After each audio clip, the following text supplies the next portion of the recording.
Sir Sindh जा मोती programme तां आहियां। ॿ सवाल सर अहम लोड शेडिंग जो इशू इहो त फिर रुगो मंशियात खां रोकणु न खपे, पर उहा सिंधियुनि जनरल असेंबली में ॻाल्हाए सघां थो यकीनन। ज़िले चेयरमैन हा, ज़िले चेयरमैन खे मूं चयो जो हींअर इलेक्शननि जे बिस्मिल्लाह रहमान रहीम। सभिनी खां पहिरीं अवां सभिनी साथी दोस्तनि खे हिते अचण ते मरहबा। ऐं इलेक्शन खां पोइ, इलेक्शन खटण खां पोइ असांजो प्रोग्राम इहो हो त असीं हिकिड़ी वॾी पार्टी रखूं जंहिंमें पंहिंजा सभई दोस्त यार अहबाब ऐं हिते जा वर्कर बि सॼियूं, जेका इनशाला हाणे ईद खां पोइ रखंदासीं पाण में असीं सलाह करे। ऐं उन में मुंहिंजो इरादो आहे त जिन मदद कई पाकिस्तान पीपल्स पार्टी जी, मुंहिंजी, असांजी, त उन्हनि सभिनी खे असीं सर्टिफिकेट बि ॾियूं ऐं उन्हनि खे हिते सॼे मानी खारायूं ऐं मिलूं। अहिड़े क़िस्म जो प्रोग्राम हिकिड़ो असां रखूं पिया ईद जे ॿिए ॾींहुं हाला में, जेको हू हिसो आहे मुंहिंजे तक जो PS 56, ईअं न। पहिरीं उन्हनि खे था ॾियूं जो असांखे उहा लिस्ट मिली वई आहे ऐं उहो कमु शुरू थी वियो आहे, त इनशाला असीं ईद खां पोइ कंदासीं। ऐं ॿियो वरी हिते साईं मुमताज़ शाह ऐं हाजी साहब उहे लिस्टूं ठाहींदा, त जिन जिन बि ऐं उन में साथी दोस्त उन्हनि जो बि ज़रूरु नालो हुजे त उन्हनि खे पाण एप्रिशिएट करियूं जिन तमामु ज़ोरदार नमूने सां पंहिंजो आवाज़ु बुलंद कयो। तो हिकिड़ो त इहो मुंहिंजो इरादो आहे त ईद जे ई ॾींहंनि में इहो प्रोग्राम करे छॾियूं। ॿी ॻाल्हि जंहिं लाइ ख़ासि तौर ते अॼु आऊं हीअ जहिड़ो हंगामी रखी थो प्रेस, त मूं जेके मसइला ॾिठा आहिनि हिते मटियारी इलाइक़े में, त जेका तरक़ी थी आहे उन तरक़ी जेतिरा मसइला अञा बि आहिनि हिते मौजूदु आहिनि, ख़ासि तरह सां मटियारी शहर में। वरी मटियारी शहर पंहिंजो मर्कज़ आहे ऐं मटियारी शहर में ई पाण खे डिस्ट्रिक्ट जा सभई आहिनि ऑफिसिस ऐं कोर्टूं वग़ैरह। हाजी साहब हुआ ॿिया, मींहुं पए थो त भरिजो वञे रस्तो, अंदरि था वञूं त तमामु सोढ़ियूं घटियूं आहिनि, तमामु ॾुखियो। ऐं उते जेके रहाकू आहिनि 600 सालनि खां रहिया पिया आहिनि, 700 सालनि खां, पर तमामु कंजेस्टेड एरिया आहे। ऐं चाहियां थो त मटियारी जो हिकिड़ो फुल शहर जी प्लैनिंग थिए ऐं हिकिड़ी प्लैनिंग सां गॾु कमु शुरू कजे ऐं उन में के नयूं जायूं ठाराइजनि, माण्हुनि खे नए नमूने सां इस्टेब्लिश कजे ऐं मटियारी शहर जो हिकिड़ो हिसो प्रिज़र्व करे उन खे ओल्ड मटियारी चई उन खे रखिजे, त जीअं को ॿाहिरियां माण्हू अचनि त ॾिसनि मटियारी जी पुराणी सक़ाफ़त। ॿियो चोरियूं तमामु घणियूं थियूं, वधी वियो आहे सॼे ज़िले में हिकिड़ो जहिड़ो प्लैनिंग सां चोरियूं पियूं हलनि। मटियारी जा ॿिया बि इलाही मसइला आहिनि, पुलिस जा, सिहत जा, तइलीम जा, त उन लाइ ज़रूरत आहे त मुंहिंजी उन में नज़रदारी हुजे। MNA जे तौर ते मुंहिंजी फुल पार्टिसिपेशन हुजे, जंहिंजे लाइ मटियारी शहर लाइ ख़ासि तरह सां मूं ज़िम्मो रखियो आहे हाजी शहज़ाद अहमद मेमन साहिब ते। मुंहिंजो नुमाइंदो हाजी साहब हूंदो हिते ऐं हाजी साहब हिते ऑफिस खोली आहे जंहिंमें आउं बि वेंदुसि, हाजी साहब वेंदो, पर पुलिस वारनि सां, डिप्टी कमिश्नर सां, हेल्थ वारनि सां, ऑफिसरनि सां, अवां साहबनि सां ऐं मटियारीअ जे नोटेबल सां पोइ मुंहिंजे तरफ़ां हाजी साहब ॻाल्हाईंदो। उहे मसइला ईंदा असां वटि त असीं चाहियूं था त गॾिजी हल कयूं।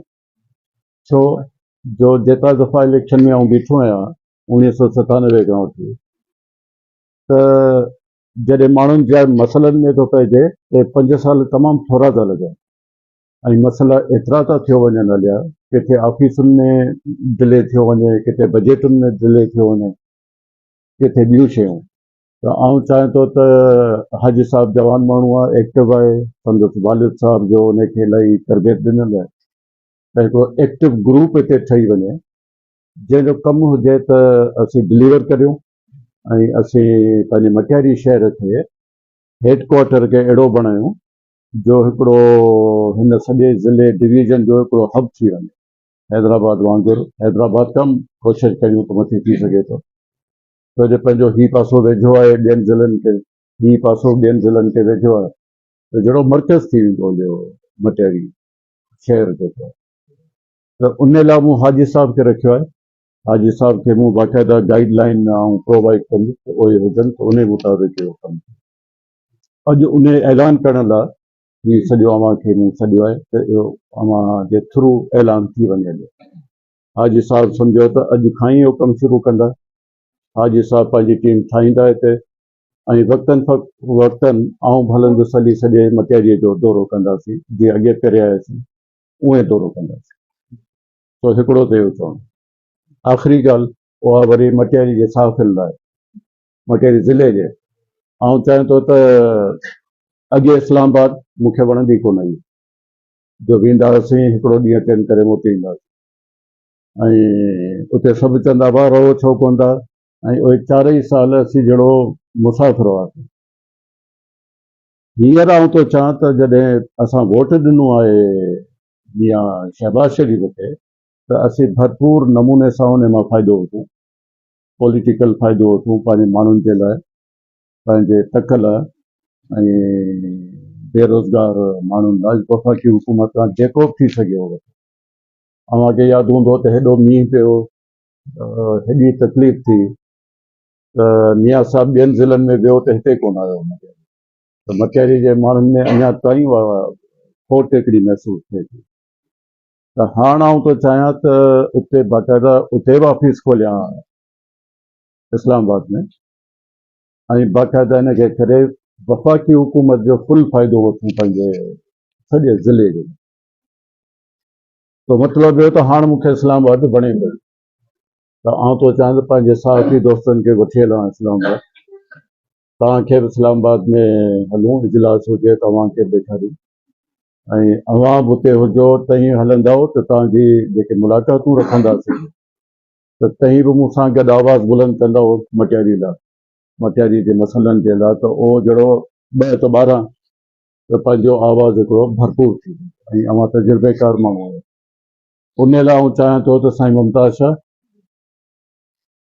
हाजी शहज़ाद अहमद मेमण ऐं साबिर काका पोइ गॾिजी टीमूं ठाहियो, छो जो हिकिड़े ई वक़्त ते साफ़ी त हली सघनि था पर वरी असेंबली में एतिरियूं पासूं कोन मिलनि, त शिफ्टुनि में उहो थिए त पहिरीं शिफ्ट में केरु हलनि छा हलनि इहो तई ठाहियो। हितां बाए ट्रेन रखंदासीं प्रोग्राम, उते सॼो बंदोबस्तु सॼो कंदासीं त जीअं साथी हलनि त ॿियनि सभिनी सां मुलाक़ातूं कनि ऐं उते हली मटियारी जो आवाज़ बुलंद। तो इहे 3 ॻाल्हियूं तव्हां सां करणु आयुसि, त हू त ॻाल्हियूं करे पोइ सिली वेंदासीं। हाणे हाजी साहब तई मूंखे ॾींदा उहो अपडेट सुभाणे खां वठी, त पहिरीं मुलाक़ात पाण करियूं शहर जे माण्हुनि सां, और रखो त शहर जे माण्हुनि सां मुलाक़ात कयूं ऐं साफ़िन वारो मूंखे ॾियो। आपके जहाँ से लड़के ये बताया कि पाकिस्तान पीपल्स पार्टी की जिले के सदर का उम्मीदवार हाजी शहजाद को किया जाए, इस सवाल में कितनी तब्दीली है? मुझे बहुत खुशी होगी। हाजी शहजाद अहमद मेमन एक्टिव हैं और उन्होंने बड़ा अच्छा काम किया है पीपल्स पार्टी के सारे लोगों के लिए, मटियारी के MPA के लिए भी, हमारे दूसरे मखदूम महबूब साहब के लिए भी। तो मैं तो चाहूँगा कि ऐसा आदमी आए जो डिलीवर करे। अगर के मन माले ओवरऑल में कम्युनल जो मसला लगा पियान रोटेशन लाभ थिंगा मानोग्राफ परसेंट कतल थिंगा अच्छा सब सिंध हुकूमत अञा ताईं मुकम्मल न थी सघी आहे। इन वाले तव्हां ॾिसो जेके हींअर चोरियूं पियूं थियनि या पुलिस तंग पई करे, ऑफिसर तंग पिया कनि, मूंखे इहो आहे त ईद आहे मथां, उन लाइ हू पंहिंजूं ईदियूं था कढनि, जो वेठे वेठे हेॾियूं चोरियूं थियनि छो थियूं। हा भाई ईदियूं था कढनि त असांखे ईदियूं मिलनि त पोइ वरी ठाकुर करे वञूं, न त नाअहली आहे इंतिज़ामिया जी जेको ग़रीब माण्हुनि जूं शयूं फुरनि था। ऐं ॿियो सिंध गवर्नमेंट मुकमल ज़रूरु थींदी आइन मुताबिक़, छो जो आइन में जेका शइ लिखियलु आहे उन ते हलणु सुठी ॻाल्हि आहे। ऐं सम्झा थो त उहो थी वेंदो। सर आज हाला में भी डकैती हुई है सुबह में और डाकू भी गिरफ्तार किए, इस हवाले से क्या समझते हैं? देखें, पुलिस को तो ये ट्रैफिक बनाना है ही है, उनका काम है। अच्छा, जो डाकू की बात आपने की, कल भी मैंने जियो पे देखा कि हामिद मीर साहब ने बहुत अच्छा एक तबसरा पेश किया था कि एक कच्चे के डाकू हैं और एक पक्के के डाकू, तो उनको किस तरह से हम ख़त्म करें। वफा की तरह गाल दिया था पाकिस्तान मुजाहिद दिया सुभाष का बोल बोल दिया अलीगढ़ जिले मटिया में लोग शुरू हाँ आपका आपका इधर हुआ है ये रमजान से पहले रोज इन लोगों का जाकर तीन से ये तो गए होने विरोध में तो देखो जो भी धारा संदर्भ में की है फ्रॉम नॉर्दर्न मुल्क जो आइस में जो अपनी मनुष्य आदि वापरा है करे बेरोजगारी के करे के वो स्टोरी असांजे की तो तकिया साफ ले अगर ये मनुष्य आदि को जो काम किया की बदले कोई नहीं है कोई भी नहीं इनके तो आज को शिकायत मिलेगा ॻाल्हि ॾाढी सुठी आहे, छो जे नौजवाननि खे रुॻो मंशियात खां रोकणु न खपे, पर उहा संदुनि ज़िंदगी आहे। मंशियात नशो आहे जेको ज़हर आहे, जेको खाए थो पछाड़ी जो अलाह साईं माफ़ करे उहो तकलीफ़ में थो गुज़रे। इन लाइ थियणु खपे। तरक़ियाती कमनि जो ध्यानु मुख़्तलिफ़ जेके सोशल मीडिया ते अफ़वाहूं पियूं वञनि त हीउ कमु फलाणे जो आहे या फलाणे जो आहे, त इन हिसाब सां तव्हां वाज़े कजो त कंहिंजी स्कीम आहे कहिड़ी जेको मटियारी सिटी में पेवर ब्लॉक जी स्कीम हले पई। इहो सॼो असां कयो आहे, साईं मुमताज़ शाह ऐं हाजी साहिब ने कयो आहे, पर ॿियूं जेके आहिनि से मां तो पूरियूं करणु चाहियां, शुरू करणु चाहियां। छो जो मूंखे यादि आहे त मटियारी जा एॾा डीप मसइला आहिनि शहर जा, जो मटियारी हेडक्वार्टर आहे पर लॻे कोन थो हेडक्वार्टर, लॻे थो हिकिड़ो शहर हुजे। तो हिकिड़ो मटियारी, हिकिड़ो सईदाबाद ऐं हिकिड़ो हाला पुराणा। आउं थो चाहियां त इन्हनि खे फुल तरक़ी वठण जी कोशिशि कजे, जंहिंमें सभई माण्हू गॾु हुजनि त फुल तरक़ी वठनि। सर सिंध जा मोती प्रोग्राम तां आहियूं। ॿ सवाल सर अहम त मटियारी में मेन जेके प्रॉब्लम उहे त चलो तमामु घणा वॾा उनखे साइड ते रखंदा। मेन जेके नंढा नंढा इशू आहिनि, मिसाल आहे शहरी जे टाइम गैस जो तमामु घणो इशू, इफ़्तारी टाइम गैस जो इशू, लोड शेडिंग जो इशू, इहो त हल करणु सम्झा थो तव्हांजे वस में हूंदो। ॿियो इहो त ज़िले नाज़िम तव्हांजो जेको आहे हिते चेयरमैन, इन जो किरदारु सफ़ा पोयां आहे, इन जी छा? जेको गैस जो ऐं इन जो इशू आहे सो जेन्युइन इशू आहे, ऐं आउं सम्झां थो त अणेलानिया घणी आहे न, माना जेको टाइम आहे उन टाइम खां इलाही थी वञे। शहरी जे टाइम कोन्हे, केॾी महिल इफ़्तारी टाइम कोन्हे, लोड शेडिंग जो इहो ई हालत आहे। एलानिया त ठीकु आहे, सम्झ में अचे थी, पर शहरी जे टाइम जॾहिं हालत ॾाढी तमामु ख़राबु आहे। आउं सम्झां थो त जेको हिननि ऐलान कयो हो रमज़ान खां पहिरीं त असीं बिल्कुलु लोड शेडिंग कोन कंदासीं, बिल्कुलु ई कोन कंदासीं। उन्हनि खे हिननि सवालनि ते अखि खोलणु खपे भई अवाम तकलीफ़ में आहे, अवाम ख़ुशि कोन्हे। तो आउं क़ौमी असेंबली में ॻाल्हाए सघां थो, यकीनन आवाज़ बुलंद कंदासीं त हीउ मसइलो हल करे। तव्हांजो एमएनए खां हटी करे बि हिकिड़ो अलॻि तव्हांजो मक़ाम आहे, अगरि पर्सनली बि हिन जे बारे में कोशिशि कई वञे त नथो सम्झां त साईं ज़रूरु कंदासीं। छो जो हाजी साहिब ते अॻे मूं कमु रखियो त हाजी साहिब हली कंदो, सॼो रहंदो, तव्हां हिते ॻाल्हि ॿोल करियो, पर आउं क़ौमी असेंबली में ज़रूरु आवाज़ कंदुसि। ज़िले चेयरमैन हा, ज़िले चेयरमैन खे मूं थियो जो हींअर इलेक्शननि जे करे सभिनि जे करे उहो पासे ते ॿियो रोज़ा बि रखी पवंदो, तो उहो आयो आहे, हींअर आयो आहे, हाणे कमु शुरू कंदो। ऐं तव्हां ॾिसंदव अॼु या सुभाणे हूंदो, एक्टिव हूंदो।